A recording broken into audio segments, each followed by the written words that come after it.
I feel bad for people who don't know about subliminals yet. At the same time, I'm wondering, why don't more people believe in it? Why is it so difficult to believe that you being exposed to some audios with some hidden affirmations could go into your subconscious mind? It could affect your subconscious mind in a positive way and even change your mindset for the better, change your appearance for the better. I know that the scientific evidence for subliminals is quite weak, very less evidence for the fact that listening to inaudible affirmations or frequencies could restructure your physical appearance, something like bone structure or eye color. Though the evidence for this is weak, but doesn't it make sense that the things that you are being exposed to in your environment is affecting your mindset, as a result having an effect on your actions?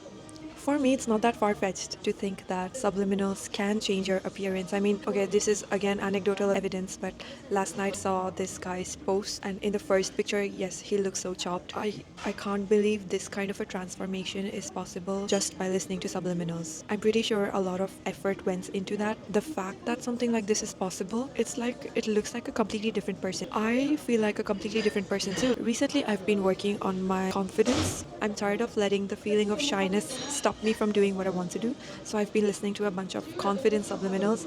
And like, look at me, sitting in a cafe. There's people around me. There's people in front of me. Some of them are looking at me right now. I don't give a fuck. I don't give a fuck about it. Like, let them think what they think. I've never had this kind of a mindset before. I've never had this kind of confidence before in my life where I'm like, okay, let people think what they think. What can I do about it?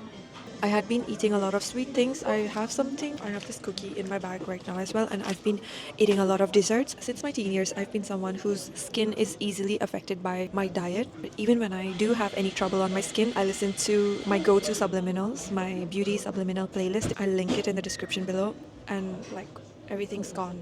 Sometimes I've seen comments of people insinuating that I go to the plastic surgery or dermatologist. I've been to the dermatologist a total of 2 times now. They wanted to do like a collaboration thing with me. I will obviously not say no to some free skin treatment, but having this peace of mind that no matter what happens, I'm not gonna be sick. No matter what happens, my skin is going to be clear and beautiful. No matter what I eat, like, it's like food is not against me anymore. This could be placebo effect, it could be like natural skin cycles. Yeah, it could be placebo effect, but I've confirmed this again and again and again for the last 5 years. That's why I do have a strong belief, regardless of what other people say, regardless of other people saying it doesn't work for them. It's okay if it doesn't work for you right now.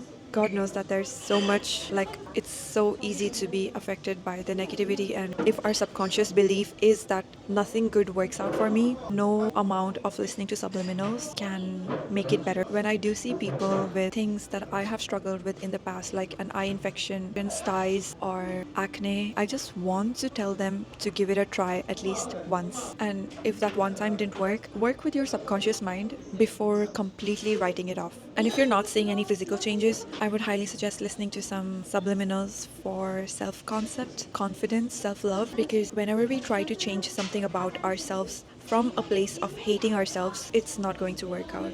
Yeah, that's all I wanted to say in this video. Please give it a try. One reason that I personally love the idea of subliminals is what they do to your relationship with time and your future self. When you believe that from this point forward, things will only keep getting better because you're listening to these audios, it's not like your best days are behind you anymore. It's like, my past was good, today is also good, and from now onwards, it will just keep getting better. It has completely changed how I move through life. So many people are scared of aging and dying, scared that time is working against them. I guess ever since I've started listening to subliminals, I don't have that fear anymore. I look at the future and I see something better, upgraded versions of me waiting for me there, or there's always something positive to look forward to, not something to dread. The belief that my current self is just a starting point, and from this point onwards, everything just keeps improving. This is like optimism as a practice, but optimism in a way that doesn't feel fake, because I've seen actual tangible results in my life and in my mindset and in my confidence, which has changed my relationship with the future.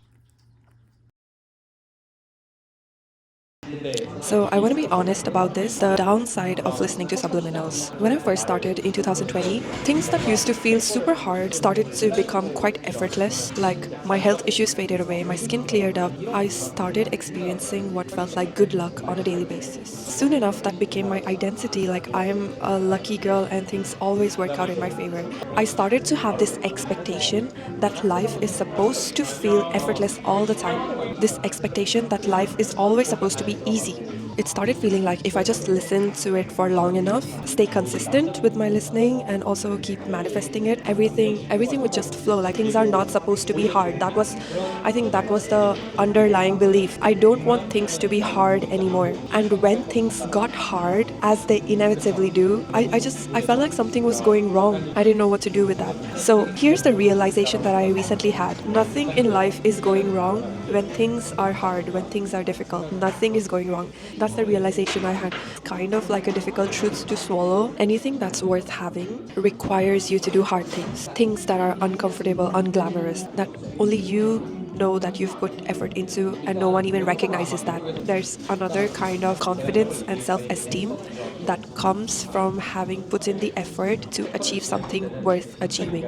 Another example is like building genuine deep relationships requires you to have real difficult conversations with people. Becoming financially free requires you to stay in reality about what value you can give to the world and actually capitalize on it. It also requires so much discipline to stay focused. Being exceptional means doing the things that most people decide it is not worth doing. Subliminals have genuinely made my life easier. They didn't remove the hard parts, They just made me more capable of facing the hard parts of life. Right now, it's still a struggle to realize, is this hard because I'm resisting it?